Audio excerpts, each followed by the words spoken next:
प्रतिष्ठा की पूजा होने वाली थी। मंदिर के बाहर भक्तों की भीड़ लगी हुई थी। देश के कोने कोने से राम जी के भक्त मंदिर आए हुए थे और सभी जोर जोर से नारे लगा रहे थे, जय श्री राम, जय राम जी की जय। और उन्हीं भक्तों की भीड़ में एक अकेली गर्भवती पागल औरत भी थी। उसका नाम था सीता। उसके कपड़े फटे हुए थे, बाल बिखरे हुए थे और आंखों से आंसू गिरते जा रहे थे। वो सभी से कह रही थी, बस मुझे एक बार मंदिर के अंदर जाने दीजिए, बस एक बार राम जी के दर्शन करने दीजिए, मुझे राम जी से कुछ बात करनी है। लेकिन लोग उस पर हंस रहे थे। अरे ये कहाँ से आ गई? पागल औरत, ये सब तेरे लिए नहीं है, चली जा यहाँ से। राम जी के पास और कोई काम नहीं है क्या जो वो तेरी बात सुनेंगे? क्यों नहीं सुनेंगे जी, राम जी तो सबके देवता है। मैं अपनी 2 साल की बेटी को खो चुकी हूँ, राम जी को मेरी बात सुननी ही होगी। चल भाग यहाँ से। तेरी जैसी गंदी भिखारिन मंदिर में प्रवेश करेगी तो मंदिर का नाम खराब होगा। लाइन से हट, नहीं तो क्या, मैं नहीं हटूंगी। अच्छा, इतनी अकड़, ये ले। ये बोलकर उस आदमी ने सीता के पेट पर लात मारी। उसके पेट में उसका होने वाला बच्चा बढ़ रहा था। सीता गिर पड़ी और उसके पेट से खून निकलने लगा। हे राम जी, क्या गरीब लोग आपके मंदिर में नहीं आ सकते हैं? क्या मैं आपकी भक्त नहीं हूँ? चुप कर भिखारिन, भाग यहाँ से और कोने में चुपचाप भीख मांग। किसी ने सीता की सहायता नहीं की। सीता रोती हुई कोने में जाकर चुपचाप खड़ी हो गई और लाइन को आगे बढ़ते हुए देखने लगी। वो लाइन अमीर लोगों की थी। उस लाइन में सीता की कोई जगह नहीं थी। सीता को तो अपने ससुराल में भी कोई जगह नहीं मिली। उसे लड़की हुई तो ससुराल वाले गुस्सा हो गए। उसके 1.5 साल बाद वो फिर से गर्भवती हुई। तब भी डॉक्टर से पता चला कि उसके पेट में लड़की ही पल बढ़ रही है। तो उसके पति और उसकी सास ने एक सर्दी की रात में उसे और उसकी बेटी को घर से निकाल दिया और कहा, और कभी अपना चेहरा मत दिखाना मुझे, भाग यहाँ से। हाँ, मनहूस चेहरा लेकर वापस मत आना। एक बेटा तो पैदा नहीं कर सकती है तू। लेकिन मैं कहाँ जाऊंगी माँ जी, छोटी सी बेटी है मेरी। दादी बहुत बहुत ठंड है, हमें अंदर आने दो ना, ठंड में हम मर जाएंगे। तो मर जा, किसने रोका है? वैसे भी जिंदा रहकर क्या ही कर लेगी। उन्हें घर से निकाल दिया गया और वो दोनों पैदल चलने लगे। लेकिन रात को ठंड बढ़ने लगी और बर्फबारी शुरू हो गई। माँ बर्फ गिर रही है, ठंड बढ़ गई है। हे राम जी, सब कुछ क्या आज ही होना था। हमें बचा लीजिए राम जी, हमें बचा लीजिए। माँ चलो राम मंदिर की ओर चलते हैं, राम जी जरूर हमारी मदद करेंगे। 1 हफ्ते में राम जी का प्राण प्रतिष्ठा की पूजा होने वाली है। एक बार प्राण प्रतिष्ठा हो जाए, उसके बाद ये राज्य राम राज्य बन जाएगा। यहाँ कोई भी दुखी नहीं रहेगा, गरीबों को खाना और अपना हक मिलेगा। हाँ बेटी, बस एक बार राम जी की प्राण प्रतिष्ठा हो जाए। सीता के माता पिता को राम जी पर बहुत भरोसा था, इसीलिए उन्होंने अपनी बेटी का नाम सीता रखा था। और सीता भी राम जी की बहुत बड़ी भक्त बन गई। उसे यकीन था कि एक बार राम मंदिर में राम जी की प्राण प्रतिष्ठा हो जाए, उसके बाद राम राज्य की भी प्रतिष्ठा हो जाएगी। कोई भी दुखी नहीं होगा, खुशी ही खुशी होगी, जो कि सच बात है। लेकिन प्राण प्रतिष्ठा में अभी तो 1 हफ्ता बाकी था और 1 हफ्ते में दुनिया इधर से उधर होने वाली थी। पूरी रात बर्फ गिरती रही और सुबह चारों तरफ बर्फ ही बर्फ छा गई। सफेद बर्फ में कुछ समझ नहीं आ रहा था। माँ, अब हम किस रास्ते से जाएं? पता नहीं बेटी, सफेद बर्फ में सब कुछ एक समान लग रहा है। कहाँ रास्ता है और कहाँ नदी, कुछ समझ में नहीं आ रहा। लेकिन हमें जाना तो पड़ेगा ना माँ, चलो हम उस रास्ते से जाते हैं। राधा ने 1 कदम आगे बढ़ाया और तभी उसके पैर के नीचे से बर्फ हिल गई। माँ! राधा बर्फ के नीचे घुसती गई। सीता ने उसे बचाने की बहुत कोशिश की। बेटी हाथ दे, बेटी हाथ दे। लेकिन सीता राधा को बचा नहीं पाई। राधा बर्फ के नीचे दब गई, बर्फ के बहुत नीचे। वहां से उसे बचा कर लाना नामुमकिन था। सीता पागलों की तरह यहाँ वहां दौड़ने लगी।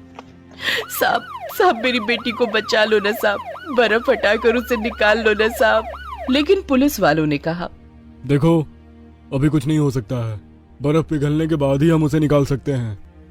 लेकिन तब तक तो मेरी बेटी ठंड से मर जाएगी। तो हम क्या करें?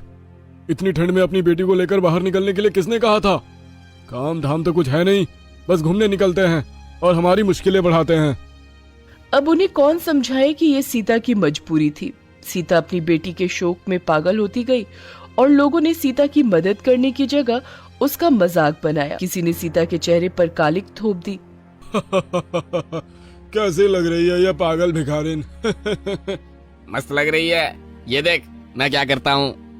ये बोलकर उस आदमी ने जानबूझकर एक पिन लेकर सीता के कपड़े पर लगा दिया, जिसके कारण सीता के कपड़े फट गए। सीता फटे हुए कपड़े पहनकर ठंड से कांपते हुए राम मंदिर की ओर चलने लगी। उसके चेहरे पर काले रंग की कालिक लगी हुई थी। रास्ते पर लोग उसे देखकर हंस रहे थे, लेकिन सीता को बस एक ही बात याद थी, सिर्फ राम जी मेरी बेटी को बचा सकते हैं, राम जी सब कुछ कर सकते हैं। जय राम जी की, जय राम जी की। ऐसे ही ठंड से कांपते हुए लोगों के ताने सुनते हुए और मजाक बनते हुए सीता मंदिर के पास चली आई। लेकिन मंदिर के बाहर तो बहुत भीड़ थी और उसी भीड़ ने उसे धक्का देकर बाहर निकाल दिया। सीता कोने में खड़े खड़े यही सब सोच रही थी। तभी उसने देखा मंदिर के बाहर एक दुकान पर राम मंदिर का पुतला बिक रहा है। सीता उस दुकान पर चली गई। दीदी, दीदी मुझे एक मंदिर का पुतला दो ना। देती हूँ, पहले मुझे 500 रुपए दे।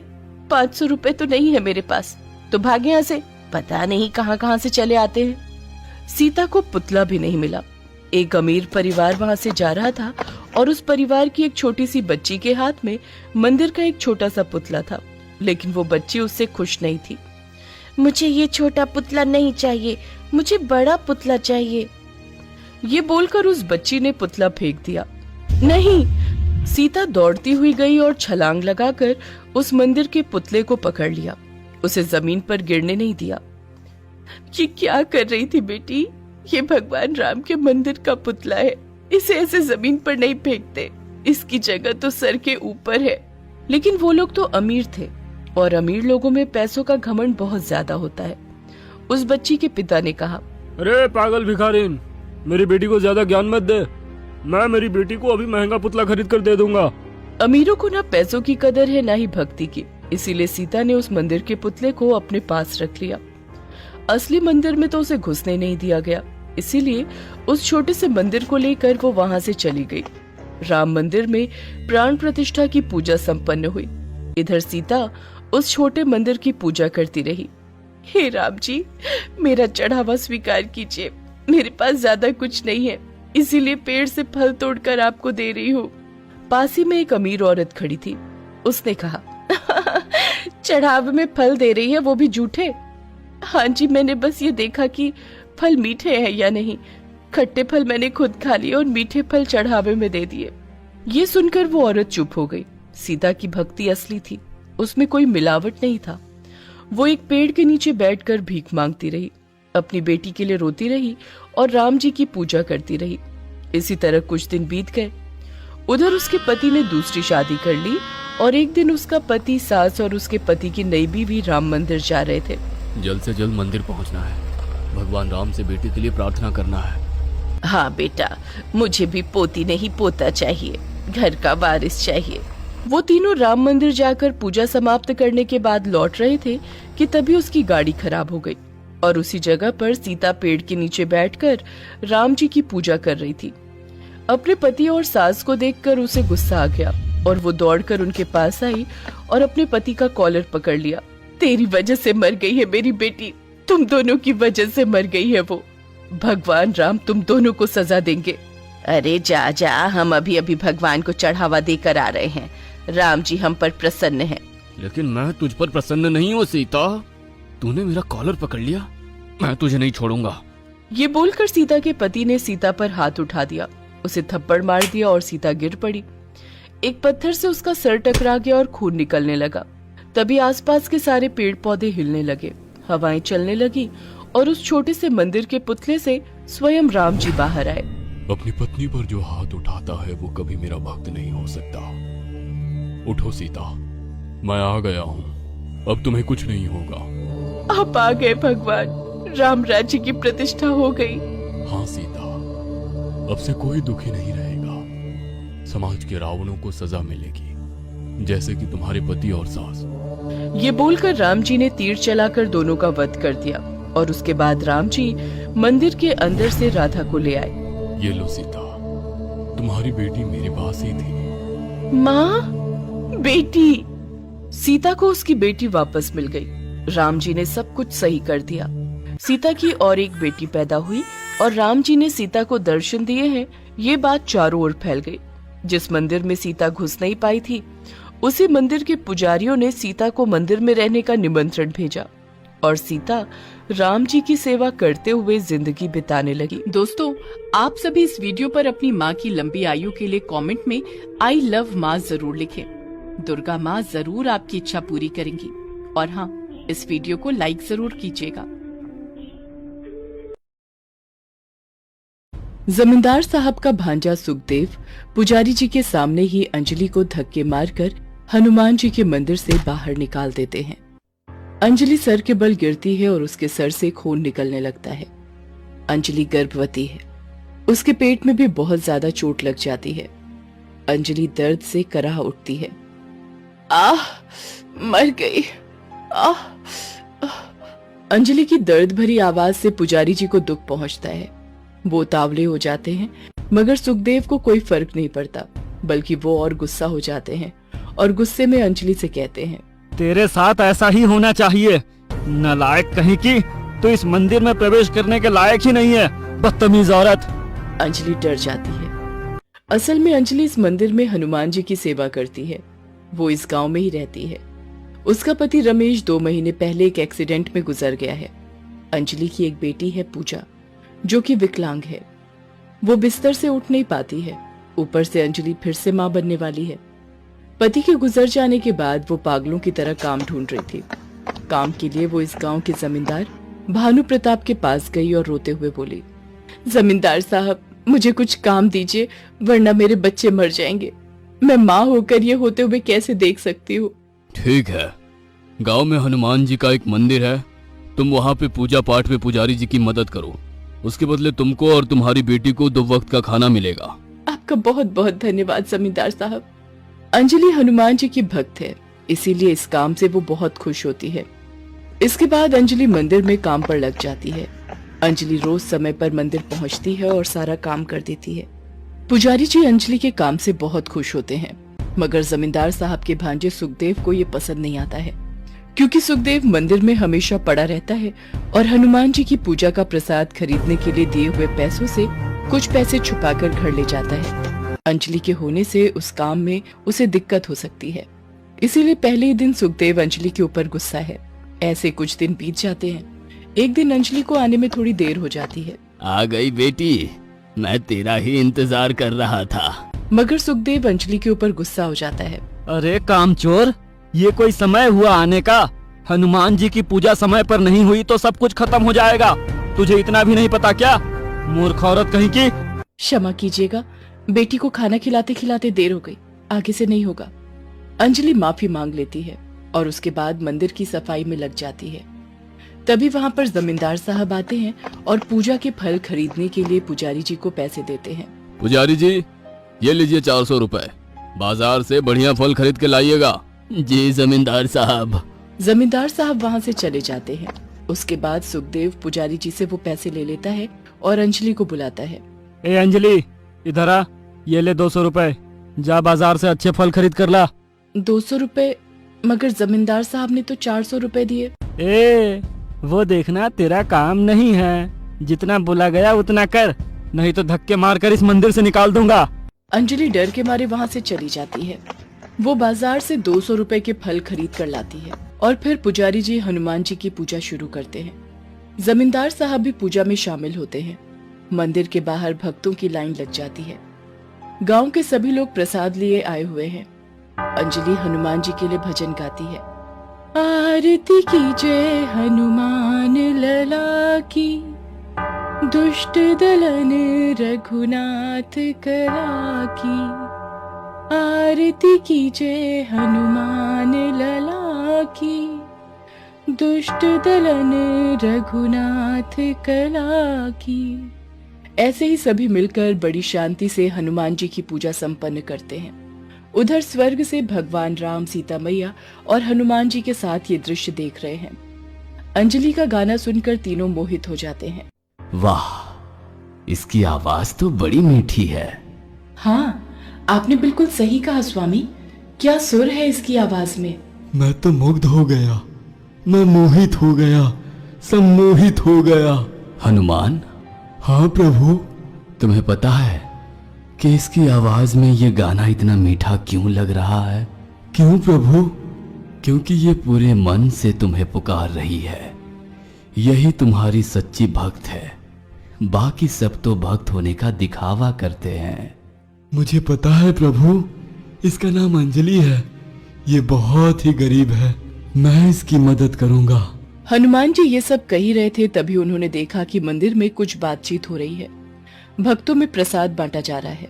अंजलि, जाओ जाके सभी में ये फल बांट दो। अंजलि भक्तों में फल बांटती है, मगर कुछ ही लोगों को फल मिलता है। ये क्या, प्रसाद खत्म हो गया?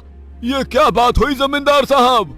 हाँ जमींदार साहब, हम सारा काम छोड़कर हनुमान जी की पूजा के लिए आए और हमें प्रसाद भी ना मिले, ये तो गलत बात है।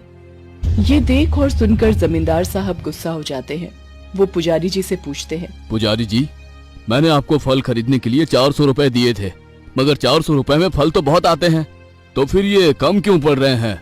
पुजारी जी घबरा जाते हैं और कहते हैं, वो तो सुखदेव ने मुझसे ले लिया था। क्या रे सुखदेव, इतना कम फल क्यों लाया? तभी सुखदेव अंजलि के ऊपर सारा इल्जाम डाल देता है। वो पैसा तो मैंने अंजलि को दे दिया था। अंजलि ही बाजार से फल खरीद के लाई है। पता नहीं उन पैसों का उसने क्या किया। ये सुनकर अंजलि जैसे आसमान से गिरती है। वो कहती है, मैं नहीं जमींदार साहब, मैंने कुछ नहीं किया, मुझे तो बस। चुप, बिल्कुल चुप। तो क्या मैं झूठ बोल रहा हूँ? हाँ, मैं इतने दिन से इस मंदिर में हनुमान जी की पूजा में मदद कर रहा हूँ।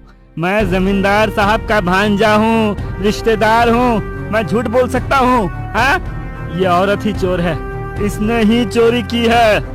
ये बोलकर सुखदेव अंजलि को मंदिर के बाहर धकेल देता है। ऊपर से राम जी, सीता मैया और हनुमान जी सब कुछ देखते हैं। राम जी हनुमान से कहते हैं, हनुमान, समय आ गया है, तुम धरती लोक में जाओ और इसकी मदद करो। जो आज्ञा प्रभु। ये बोलकर हनुमान जी धरती लोक में आते हैं और एक मनुष्य का रूप धारण करते हैं। उधर अंजलि दर्द से कराह रही होती है, मगर उससे सुखदेव को कोई फर्क नहीं पड़ता। तेरे साथ ऐसा ही होना चाहिए। नालायक कहीं की, तो इस मंदिर में प्रवेश करने के लायक ही नहीं है, बदतमीज औरत। सुखदेव, दया करके छोड़ दो बेचारी को, उसके पेट में बच्चा है। तो क्या हुआ? पेट में बच्चा लेकर कोई चोरी नहीं कर सकता है क्या? आज तो मैं इस अंजलि को छोड़ूंगा नहीं। अंजलि बहुत डर जाती है, उसको कुछ हो गया तो, उसके बच्चे को कुछ हो गया तो। तभी वहाँ पर मनुष्य के रूप में हनुमान जी आ जाते हैं और कहते हैं, अरे क्यों मार रहे हो इस भोली औरत को? छोड़ दो इसे। तुम कौन हो? मैं ही वो फल वाला हूँ जिससे इसने फल खरीदा था। मेरा नाम नरेश है, मैंने ही इसे उल्लू बनाया था। ज्यादा पैसे लेकर कम फल दे दिए थे, मगर इसके बाद मुझे एहसास हुआ कि मैं हनुमान जी की पूजा का फल कम देकर पाप कर रहा हूँ, इसलिए मैं वापस चला आया। माफ कीजिएगा हमें, ये लीजिए बाकी के फल। ये बोलकर हनुमान जी बहुत सारे फल दे देते हैं। जल्दी से प्रसाद दो, घर भी जाना है। हाँ हाँ जल्दी दो। अंजलि सभी को फल काट कर देती है। सभी खाकर चले जाते हैं। हनुमान जी भी वहाँ से चले जाते हैं। सुखदेव मन ही मन में सोचता है, आज तो अंजलि को सबक नहीं सिखा पाया, मगर कल जरूर सिखाऊंगा। सभी मंदिर से चले जाते हैं। अंजलि घर लौटकर पूजा को खाना खिलाती है। उधर हनुमान जी वानरों के राजा से बात कर रहे हैं। आसपास बहुत सारे वानर हैं। प्रणाम हनुमान जी, बोलिए हमसे क्या काम है? बहुत जरूरी काम है, बोलो, मेरे कहने पर ये काम कर पाओगे? हमारा जीवन तो आपके ही चरण में समर्पित है, आप बस आज्ञा कीजिए। हनुमान जी वानरों के राजा से कुछ कहते हैं। अगले दिन सुबह पुजारी जी मंदिर में आते हैं और जोर जोर से चिल्लाने लगते हैं, अरे हनुमान जी की सोने की मूर्ति कहाँ गई? चोरी हो गई, चोरी हो गई, हनुमान जी की सोने की मूर्ति चोरी हो गई रे। ये सुनकर वहाँ आसपास के सब लोग आ जाते हैं और देखते हैं कि हनुमान जी की मूर्ति गायब है। सुखदेव भी आ पहुंचता है और मन ही मन में हंसता रहता है। जमींदार साहब के पास ये खबर पहुंचती है और वो पुलिस लेकर मंदिर आ जाते हैं। तभी वहां पर अंजलि आती है और सुखदेव अंजलि के ऊपर पूरा दोष डाल देता है। इसने ही चोरी की है मूर्ति। इसके आंखों में मैंने लालच चमकते हुए देखा है। हाँ। मैंने नहीं, ये झूठ है, मैंने चोरी नहीं की। मगर पुलिस अंजलि की बातों का यकीन नहीं करती है और अंजलि को पकड़ लेती है।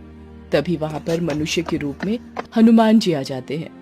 उनके साथ मनुष्य रूप में कुछ वानर भी हैं।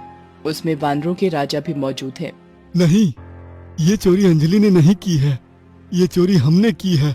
मगर तुम चोरी करके वापस क्यों आए हो? क्योंकि हमें हमारी गलती का एहसास हो गया है। गिरफ्तार कर लीजिए हमें। पुलिस अफसर अंजलि को छोड़कर हनुमान जी और उनके साथियों को गिरफ्तार कर लेते हैं और जेल में बंद कर देते हैं। उधर सुखदेव अपने घर में मन ही मन में बहुत खुश है। वो हनुमान जी की सोने की मूर्ति के पास बैठा हुआ है। वाह, किसी को पता ही नहीं चला कि ये मूर्ति मैंने चोरी की है। अब इसे बेचकर बहुत पैसा होगा। तभी वहाँ वानरों का झुंड आता है और सभी सुखदेव के घर में घुस जाते हैं और फिर उसके हाथ पैर खींचने लगते हैं। सुखदेव के बाल पकड़कर खींचते हैं। अरे अरे, ये क्या हो रहा है? इतने सारे वानर कहाँ से आ गए? छोड़ो मुझे, छोड़ो। तभी वहाँ मनुष्य के रूप में हनुमान जी आते हैं। अरे तुम तो जेल चले गए थे, फिर इस वक्त यहाँ कैसे आए हैं? हम तो हर जगह हैं। ये बोलकर हनुमान जी असली रूप में आते हैं। सुखदेव आश्चर्यचकित हो जाता है। हनुमान जी, आप? तू मनुष्य के नाम पर कलंक है। तेरे मन में लोभ भरी है। तूने अपने फायदे के लिए एक निर्दोष पर झूठा आरोप लगाने की कोशिश की। तेरे पाप का घड़ा भर चुका है। माफ कर दीजिए हनुमान जी, माफ कर दीजिए प्रभु, मुझसे गलती हो गई। माफी तो तुझे मिल नहीं सकती। अभी जा और पुलिस को सब कुछ सच सच बता दे, वरना मेरे गुस्से के बारे में तो तुझे पता ही है। गुस्से में आकर मैंने पूरा लंका जला दिया था। तू तो सामान्य मनुष्य है। सुखदेव तभी पुलिस के पास जाता है और सब कुछ सच सच बता देता है। पुलिस अफसर हनुमान जी को प्रणाम करते हैं। सुखदेव के घर से हनुमान जी की खोई हुई मूर्ति बरामद होती है। सुखदेव को उम्र भर कारावास हो जाती है। साथ ही साथ उसकी दोनों आंखें खराब हो जाती हैं। उधर हनुमान जी अंजलि के सामने प्रकट होते हैं। अंजलि, तुम्हारा मन साफ है। तुम सच्चे मन से हमारी पूजा करती हो। तुम्हारे मन में लोभ नहीं है। तुमसे मैं प्रसन्न हूँ। आज से तुम्हारा सारा दुख खत्म हो जाएगा। पैसों के लिए तुम्हें काम करने की जरूरत नहीं पड़ेगी। तुम्हारी बेटी भी ठीक हो जाएगी। तथास्तु। ये बोलकर हनुमान जी अदृश्य हो जाते हैं। इसके बाद अंजलि के पास बहुत पैसा आ जाता है। उसकी बेटी पूजा भी बिल्कुल ठीक हो जाती है। कुछ महीनों बाद अंजलि को एक बेटा होता है। अंजलि के पास अब किसी भी चीज की कमी नहीं है, मगर फिर भी अंजलि हनुमान जी की पूजा करना नहीं छोड़ती। वो हर रोज मंदिर में पुजारी जी के साथ हनुमान जी की पूजा करती है। गांव के सब लोग उससे बहुत प्यार करते हैं। ऐसे में अंजलि अपने बच्चों के साथ खुशी खुशी जीवन बिता देती। दोस्तों, आप हमारे चैनल को जरूर सब्सक्राइब करें